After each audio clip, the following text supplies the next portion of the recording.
Hello and welcome to my shop, such as it is. Say hello to the new scroll saw, new to me anyway. I picked it up for a pretty good deal on Facebook Marketplace.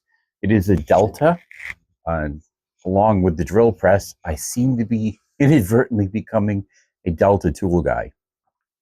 Your worst fates in life.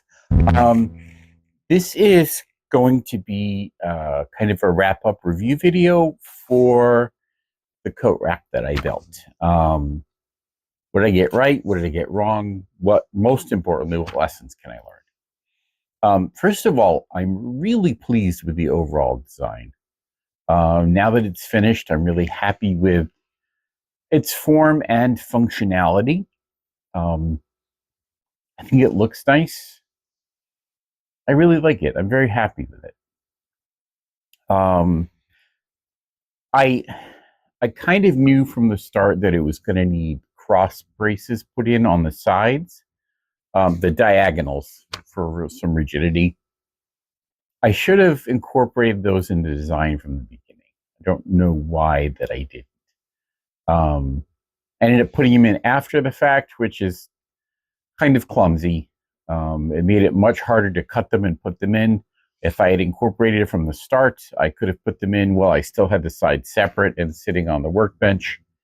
It just would have been easier and more precise. So lesson learned and a bit of a reminder that I need to incorporate things like that if I'm going to design something like this.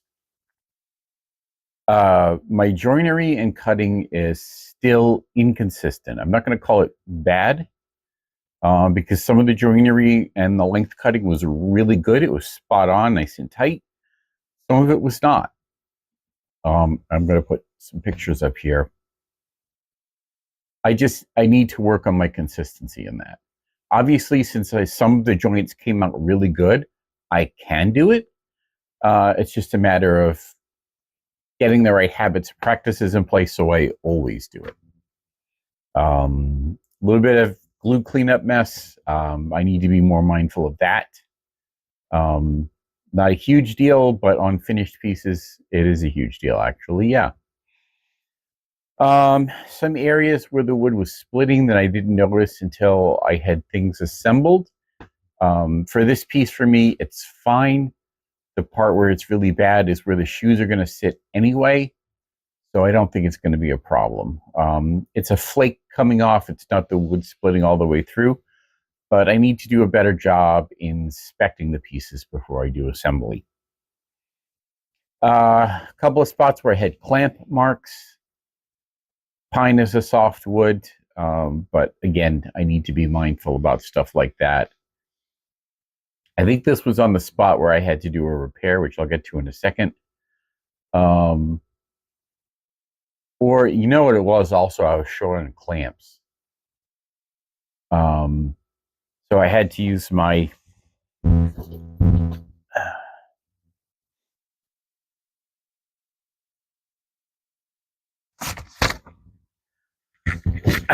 T-track clamps. You can see these are designed to slot into a T-track, and this face here is pretty easy for that to mar surface. So need more clamps, also, if you don't have enough clamps, wait for one piece to dry before you start putting the next one together. Kind of thoughts there. I fucked up these cuts so bad. So bad. I realized as I was getting done that I would need to put lateral slats across the back to make sure it had some stability that way. I needed X's back there too, but I realized I had to have some slats back there, which is fine. I had plenty of spare pieces. I cut a bunch of the square stock 1/8 by 1/8, 1 1/8 by 1 1/8 runners. So I had plenty of material to use to make them. But I needed to, this was after I had the sides assembled, and I needed to route half flaps for the sides, which is still fine. But I forgot to mirror them. So when I finished it, one cut was on the back face. So these are going across the back panel. One cut was on the back face, one cut was on the front face. Still workable. When I routed the half laps on the runners, I just inverted them so that I still made that work. But I also routed half laps on the front parts.